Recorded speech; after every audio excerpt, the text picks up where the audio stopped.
En lo que hay, estamos hasta las 12. Tenemos un nuevo invitado también aquí en nuestros estudios. Recién se retiró Cintia Álamo, que es la referenta de la UOCRA aquí de la ciudad de La Plata. Y ahora estamos con un precandidato a gobernador de la provincia de Buenos Aires, que es Pablo Busch. Él es referente de política obrera, que ahora nos va a contar. Los otros días lo entrevistamos a Jorge Altamira y hablamos sobre este tema de política obrera.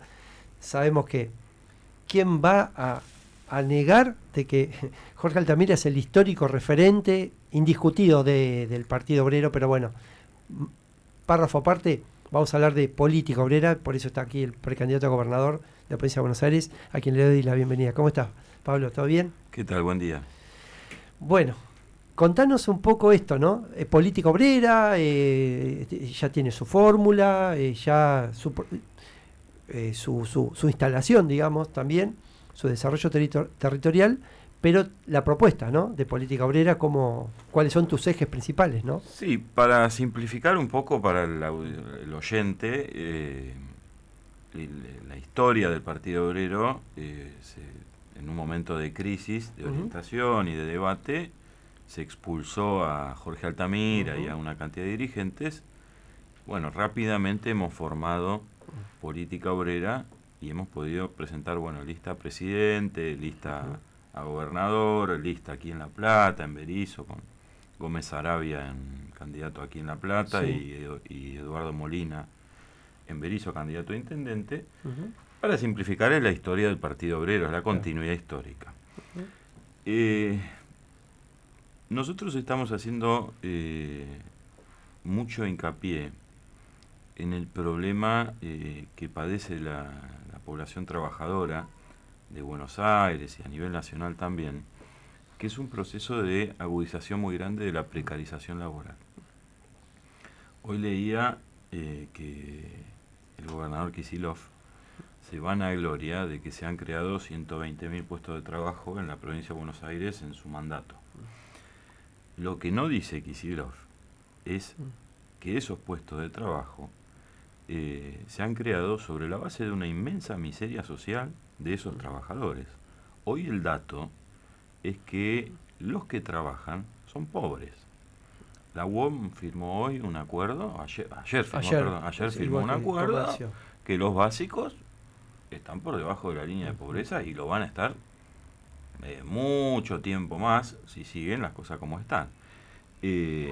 Los puestos de trabajo que se han creado son puestos de trabajo en su mayoría en negro o en su mayoría como monotributistas o como factureros o digamos tercerizados por agencia, con lo cual nosotros asistimos por un lado a un crecimiento económico del país contrastado con un empobrecimiento general de la población y un avance de la flexibilidad laboral.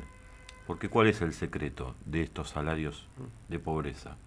Que cuando un sindicato como la UOM o como Alimentación, que es el gremio donde estoy yo, firma un convenio que es de miseria, los trabajadores luego son forzados, por los salarios que tienen, a aceptar o hacer 12 horas o trabajar turnos rotativos o a trabajar los fines de semana o aceptar cláusulas de producción o de presentismo que lo aceptan forzados con la necesidad de llegar a fin de mes, digamos, a una canasta para llegar a fin de mes. Pero entonces, Pablo, sí, perdóname, ¿no? Discúlpame. ¿Qué es lo que lleva a un gremio a cerrar a la baja un acuerdo salarial? Su política de apoyo al gobierno. Es decir, son gremios que son peronistas y que han apoyado desde el primer día al gobierno de Alberto Fernández, así como antes apoyaron a otros gobiernos. Y bueno, la política del gobierno ha sido transferir la riqueza de la clase obrera, o sea, que genera la clase obrera, transferírsela al capital, en función del rescate de la deuda, digamos, del pago de intereses, en función de mantener un cierto marco de rentabilidad para los capitalistas. Esa es la política del gobierno. Ahora, como los sindicatos son sindicatos, digamos, que apoyan al gobierno, han sacrificado la defensa de los salarios.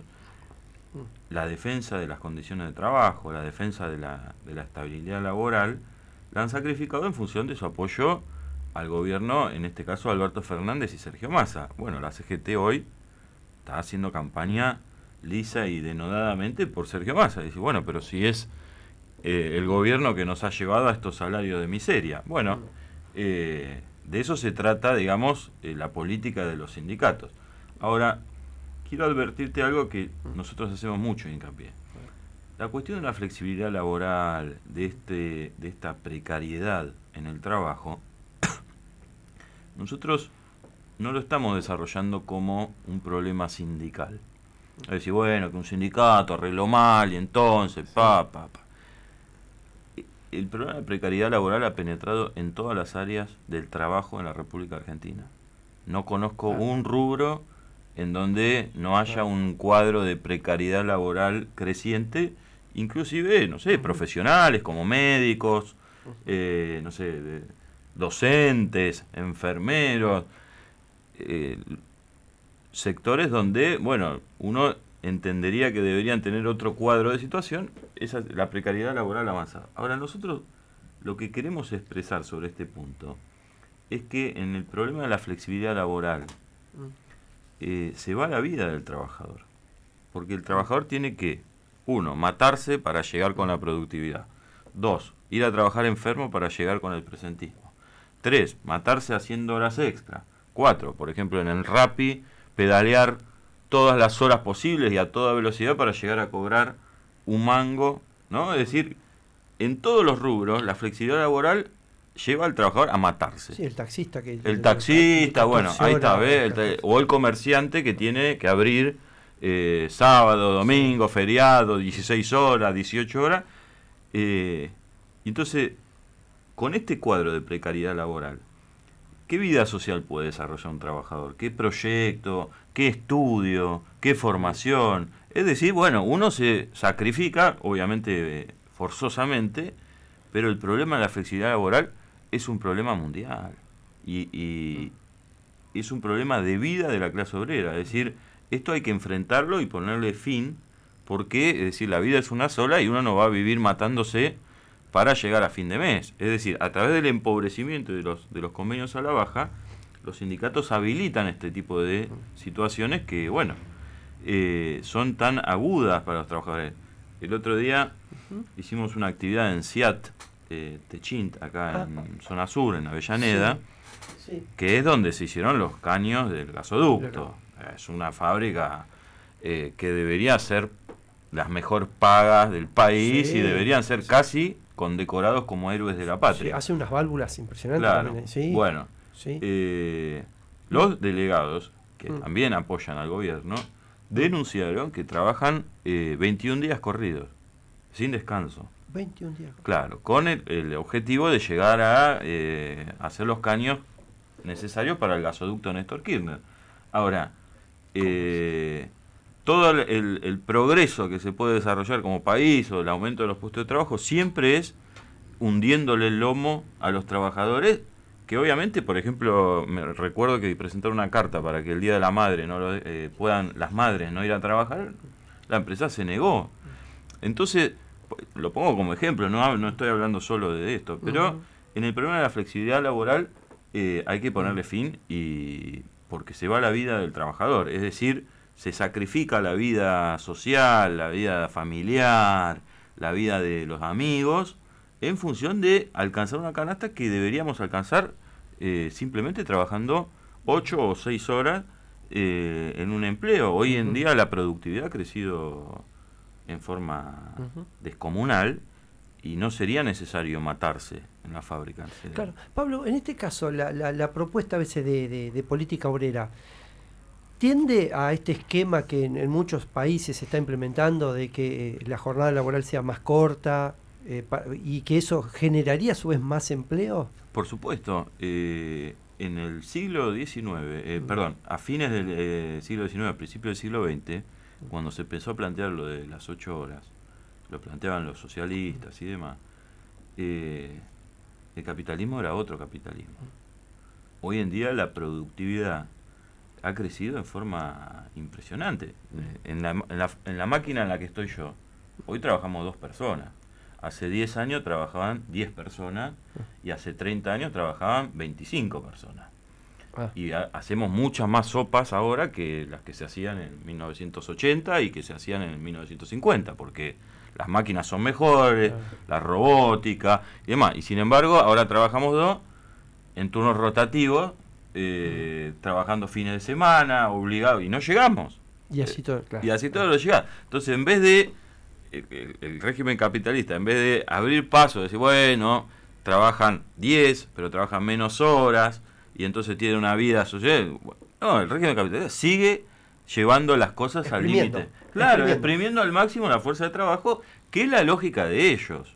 Aquí el problema no es que ellos tengan esa lógica. Acá el problema es que los trabajadores entiendan que no podemos votar por listas que defiendan este estado de cosas, y advierto que la discusión de la campaña electoral, y si uno presta atención a los discursos de ayer de la Rural, la discusión acá es cómo transferirle la quiebra del Estado a la clase obrera.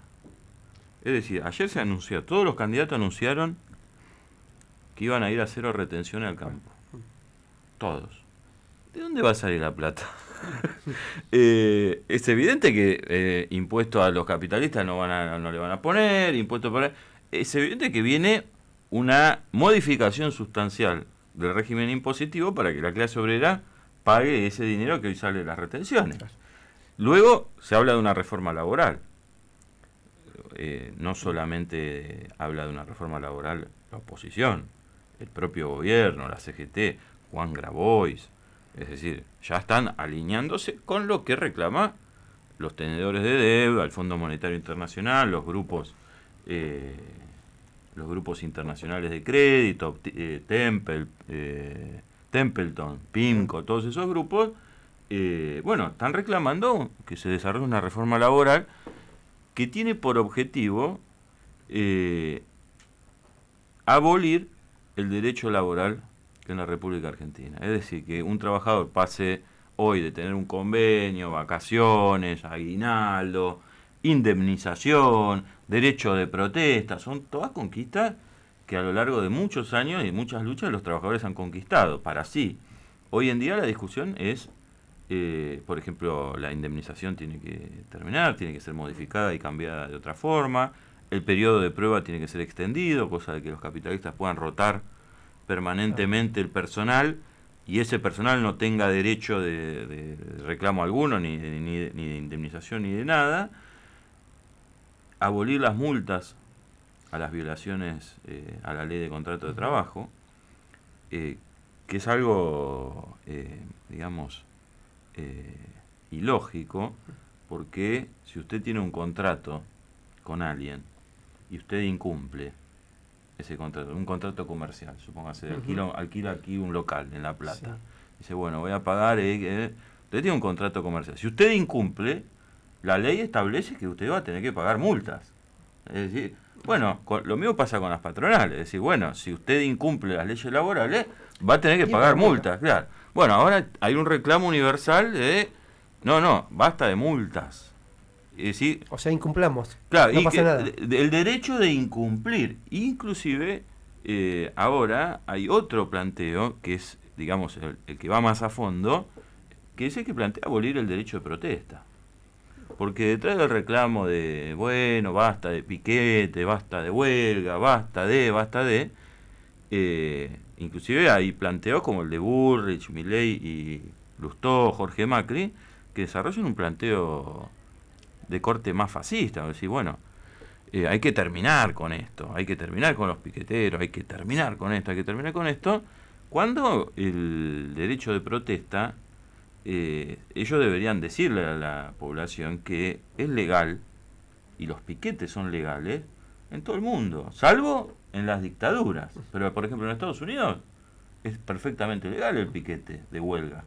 De hecho, si vos ves los diarios internacionales, hoy vas a ver a los principales actores del mundo, los que vemos en las plataformas, terrible, de piquete, defendiendo la huelga de los actores. Es decir, Los que uno menos esperaba, ¿viste? Que Claro, uno pero cree que están, los no. que nos venden como el modelo, dicen, no, bueno, Estados Unidos, estas cosas no pasan, qué sé yo.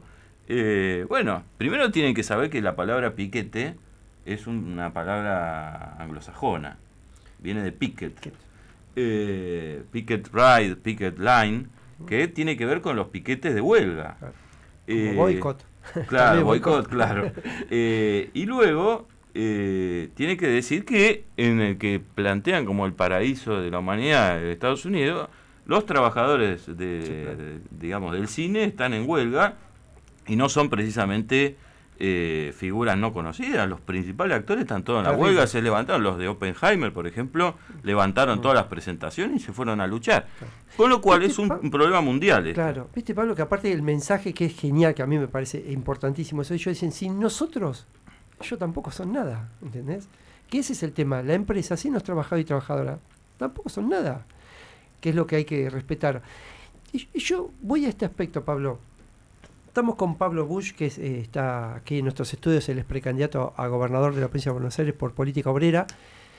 Te planteo esto, viste que en el mensaje que se dan los políticos, dice, bueno, yo voy a terminar, hay que terminar con los piqueteros, pero nadie te explica que con lo que hay que terminar es con el problema que genera esos piquetes.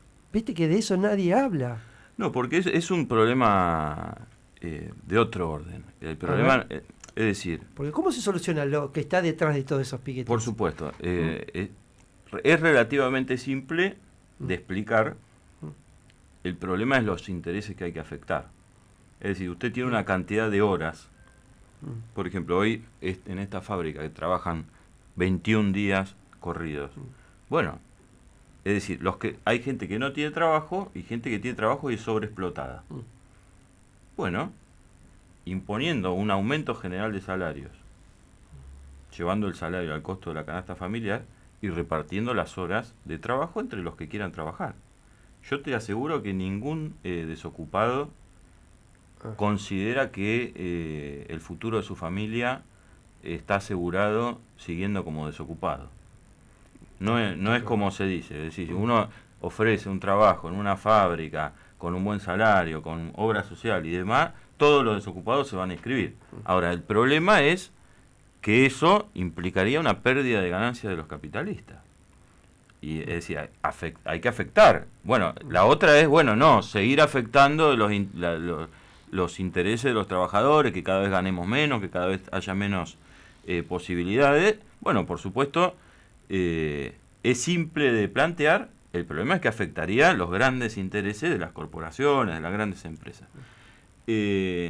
Por otro lado, me habías hecho otra cosa. Te decía, y hoy las pymes, por ejemplo, sí, obviamente están en desigualdad con respecto a una multinacional, como para brindar condiciones o para generar empleo. A pesar que hoy la Argentina funciona gracias a las pymes, ¿no? Sí, te diría que hay varias cosas sobre las pymes. En primer lugar, las grandes empresas se escudan en las pymes para explotar a sus trabajadores en condiciones dramáticas y dicen, si piden un aumento de salario, alguna pyme por ahí no la puede pagar.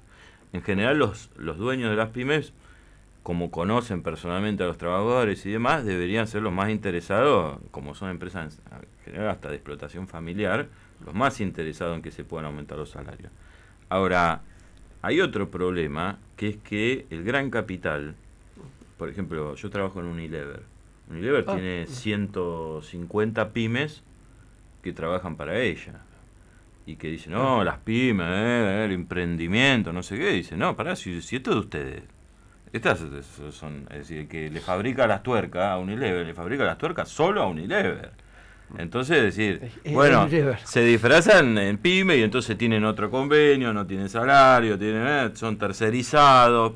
Por ejemplo, adentro de la fábrica trabajan, y esto es en toda la industria, no me la quiero agarrar solo con mi empleador, pero es así en todos lados, en Techint, en Toyota, tienen empresas trabajando adentro que son pymes que, digamos, le prestan solamente servicio a ellos. Entonces, las de autopartes, por ejemplo. Claro, por ejemplo, las fábricas de autopartes, que algunas ni pymes son, algunas son grandes productoras, pero que producen, por ejemplo, mazos de cables o cosas para abastecer a la industria automotriz, que por supuesto que no tiene nada que ver con el problema de la pyme, de un pequeño empleador. Ahora, con este escenario, a las pymes no las está condenando el reclamo de los trabajadores.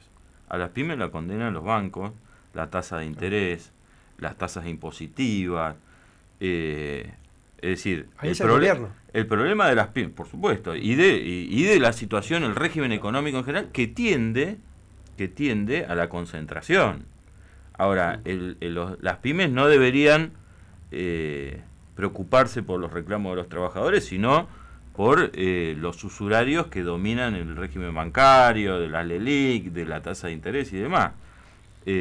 Nosotros, obviamente, nuestro partido, por eso se llama Política Obrera, parte de la base que hay que defender el interés de la clase obrera. Entonces, nosotros reclamamos un aumento de salario y el reparto de las horas de trabajo, obviamente manteniendo el salario en la canasta familiar, como debe ser. No, la canasta familiar es un concepto importante porque es lo que un trabajador necesita para vivir. Entonces, el mínimo para nosotros debería ser ese.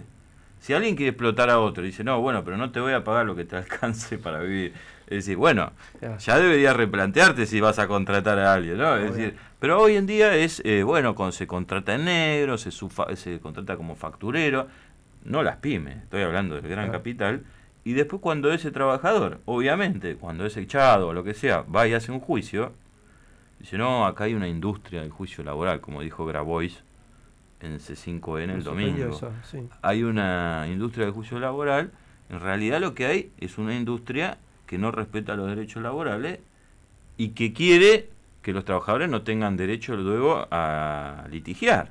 Ahora, hay un informe de Recalde, Héctor Recalde, interesante, que explica que no creció acá en la Argentina los reclamos laborales.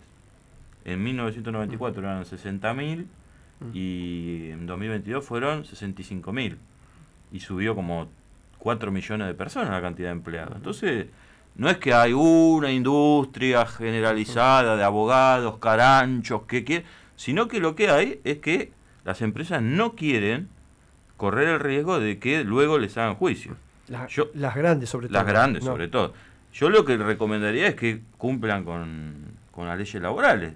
Alguien que cumple con la ley luego no va a tener que pagar las multas. Si usted maneja a 150 por la plata, después le van a ir llegando las multas. Dice, pero ¿cómo? La industria de la fotomulta. No, si usted maneja 150 le van a llegar las multas, es así.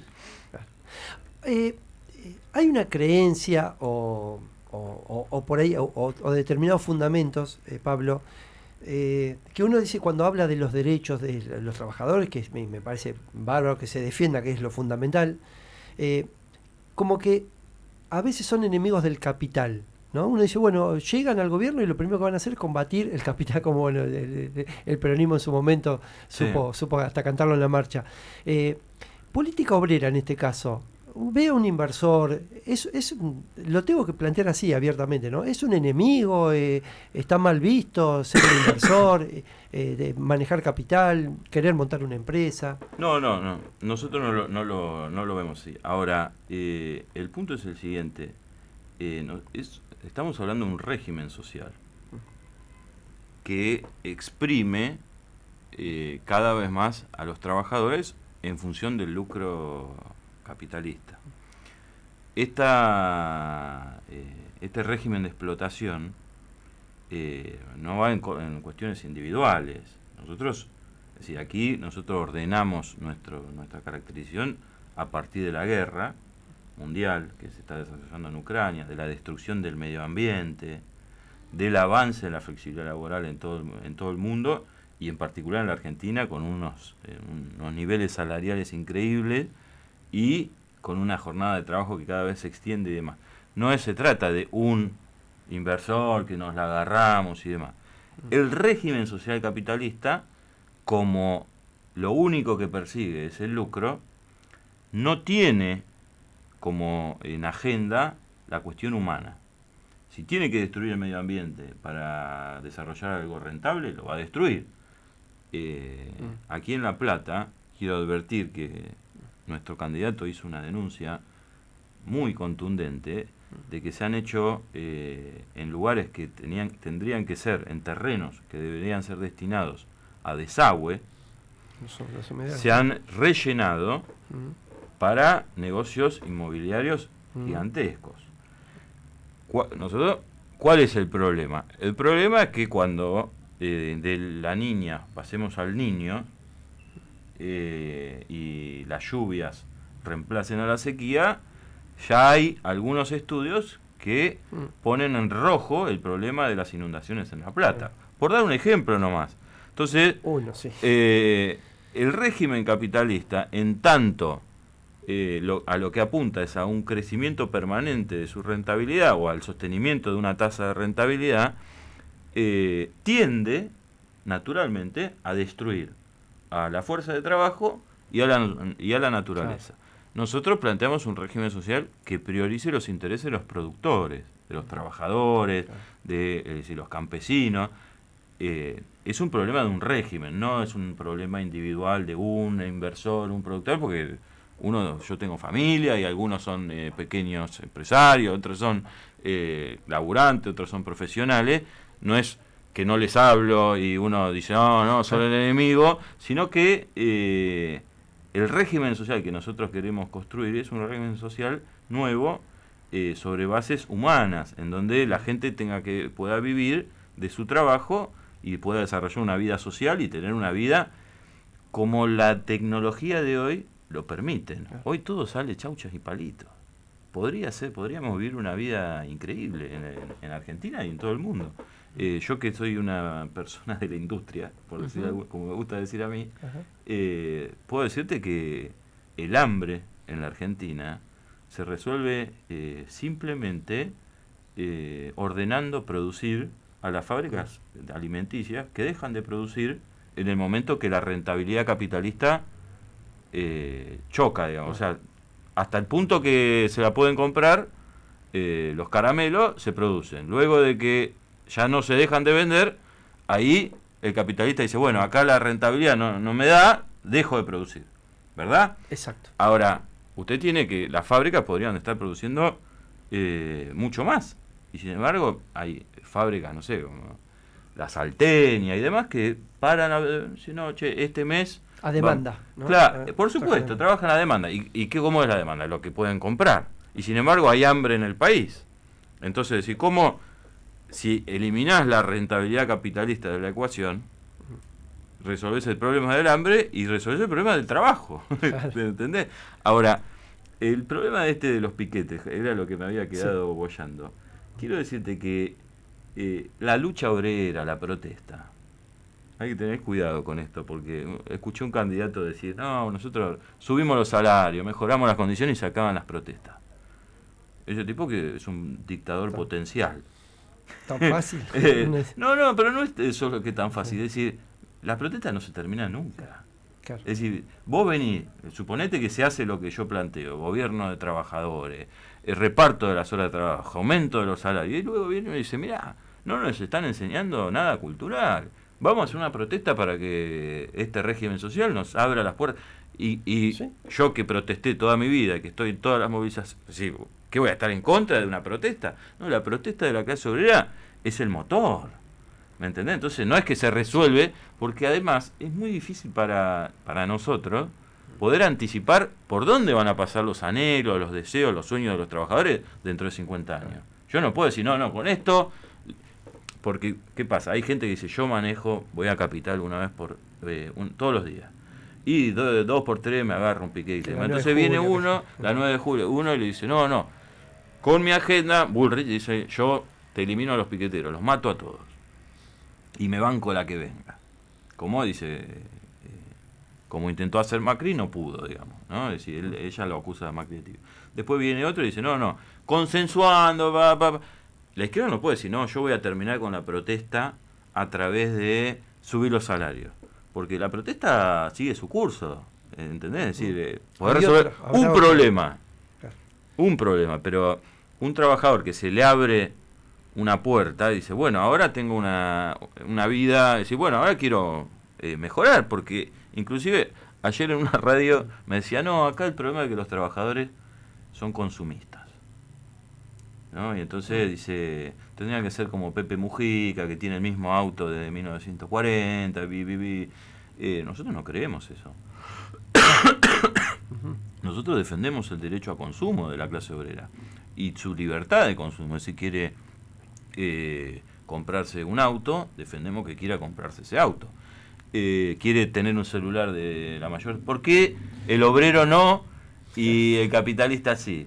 No, pero ¿cómo van a querer tomar un Rutini los domingos? Dice, ¿por qué? ¿Qué está hecho el Rutini para los empresarios? Bueno, nosotros defendemos... Esa es la calidad de vida, todo eso. Por supuesto. A la que uno quiera, ¿no? Pero aparte hay un discurso romántico sobre la pobreza. Decir, no, qué lindo, aquellos pobres, mirá, que vivían en una tapera y eran felices, qué sé yo.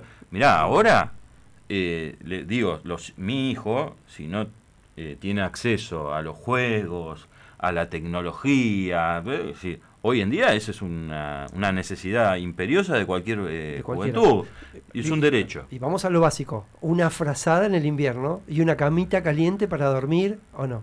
Pero por supuesto, pero eso... Nadie puede eso no, de ninguna manera, pero no alcanza con la frazada. No, por eso digo, y un alimento. Y tiene que tener derecho a la cultura, a leer el diario. También. Ustedes producen un diario.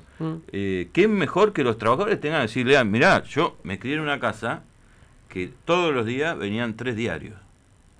Y entonces uno se levantaba y leía, empezaba por el fútbol, después más adelante empecé a leer más de política, pero... Y bueno, es un acceso a cierto nivel de información cultural y demás. ¿Cómo voy a decir, no hace falta que lean, que consuman? No hay que romantizar eso, la pobreza. El derecho de información, de cultura, tiene que abrirse paso al arte, a conocer. En este caso, Pablo, sos gobernador, ¿no? Estás acá en calle 6, 51-53, ahí. No la conozco todavía. No la conocés, bueno, pero ponele, estás ahí, sos gobernador, tenés una protesta fuerte, y vos también tenés un ministro de seguridad, tenés una policía. ¿Qué policía te imaginas vos manejar en la provincia de Buenos Aires? Por ejemplo, ¿no? Porque siempre está ese debate. ¿Qué policía quiero tener yo como gobernador?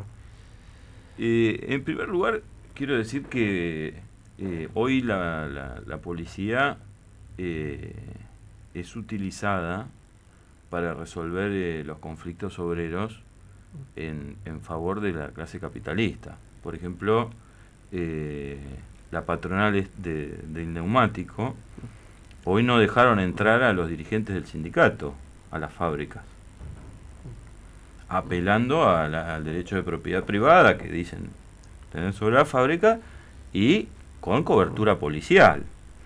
En el reclamo que hicimos nosotros en Unilever en el 2016, nos mandaron un destacamento fuerte de la policía. Bueno, nosotros, en primer lugar, consideramos que el problema de la seguridad no se resuelve con represión. Y en segundo lugar, un nuevo régimen social tendrá que discutir la organización de grupos de seguridad de los trabajadores, es decir, que en defensa de los intereses de los trabajadores. Hoy en día, en líneas generales, se utiliza el problema de inseguridad, que es un problema muy profundo y que no tiene una solución inmediata en este marco de degradación social que asiste a la provincia, se utiliza como una excusa para desarrollar un estado policial, un estado, digamos, de vigilancia. Nosotros no compartimos eso, no compartimos lo de Giuliani, que promovió Massa, la tolerancia cero, o lo de Bukele, que es lo que está planteando ahora, creo que es un candidato Cunio, Santiago Cunio. Santiago Cunio, que plantea decir la eliminación del derecho de defensa. El famoso bala. Claro, de meterle bala, que en líneas generales se arma una especie de ola hasta que se prueba que se hace algo con un inocente, con una persona, por ejemplo, como es la masacre de Monte o cosas así, que decía, metamos bala, y termina convirtiéndose en gatillo fácil.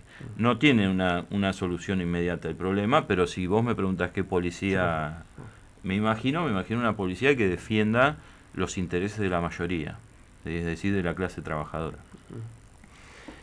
con una capacitación que evidentemente necesita una capacitación.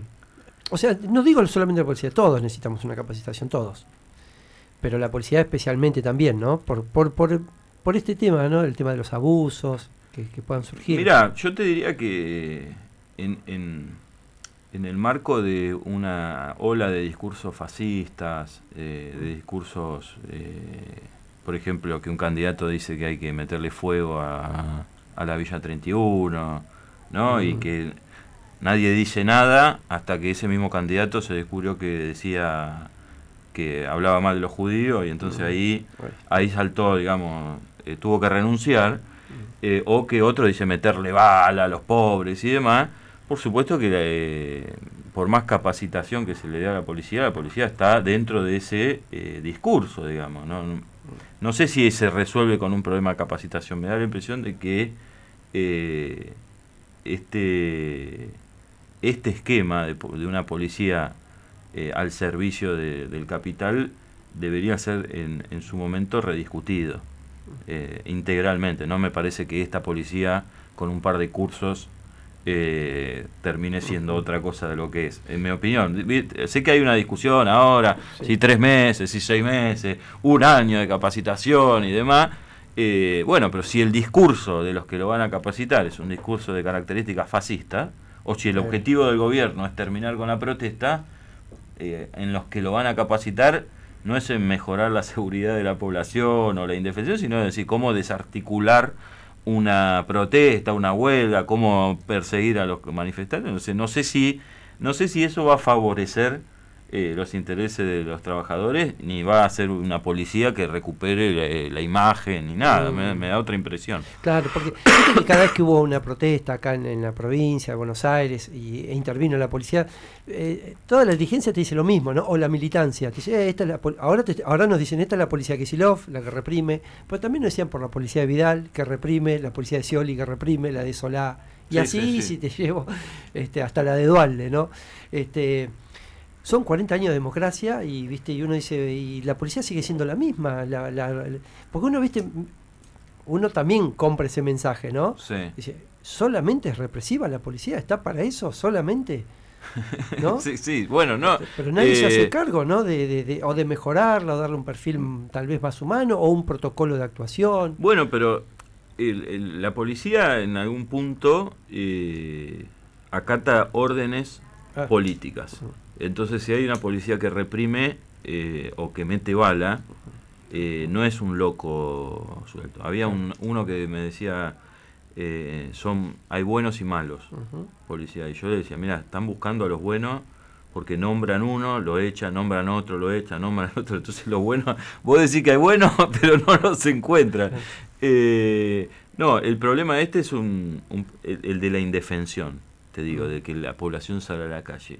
Expresa un agotamiento total del régimen. No es un problema de policía, porque si vos tenés un cuadro de degradación social, por más cámaras, policías que tenés, la gente está sometida a vivir una vida complicada, es decir, de salir a la calle y tener que estar mirando. No considero que tengan una solución, aunque todos invocan, pasa lo mismo con la economía, ¿no? Es decir, yo escucho discursos de que soy chiquito de los economistas, fracasan esos discursos y al otro día ya tienen un nuevo plan y cada vez mejoran, ¿viste? Como los encuestadores también. Los encuestadores ahora dijeron en Córdoba que ganaba Rodrigo de Loredo por paliza. 5 puntos, 6 puntos. Sí, lo hicieron viajar a los pobres muchachos de Larreta, Burrich y compañía y terminaron perdiendo, con lo cual, y nadie se hace cargo, los encuestadores no dicen nada. Claro. Pablo, ya se nos terminó el programa, Pablo. Bueno, la pasaste bien. Muy bien. Todo. Muchas gracias por la invitación. Por favor. Y bueno, prometeme que cuando seas gobernador vas a volver. Por supuesto, y vamos a hacer otro compromiso. Vamos a ver si pasamos las PASO, que es nuestro gran objetivo de llevar este debate a la elección nacional y a la provincial. Me comprometo a darme una vuelta en la siguiente ronda de la campaña. Por supuesto, sabes que serás bienvenido acá. Va a ser un gusto y siempre nos encanta escuchar todas las propuestas. Todas las propuestas son siempre bienvenidas. Bueno, muchísimas gracias. Obviamente todas las propuestas que tienen que ver con nuestra democracia, que es la que más hay que defender hoy en día. Muchas gracias, Pablo. Gracias. Pablo Busch, él es precandidato a gobernador de la provincia de Buenos Aires por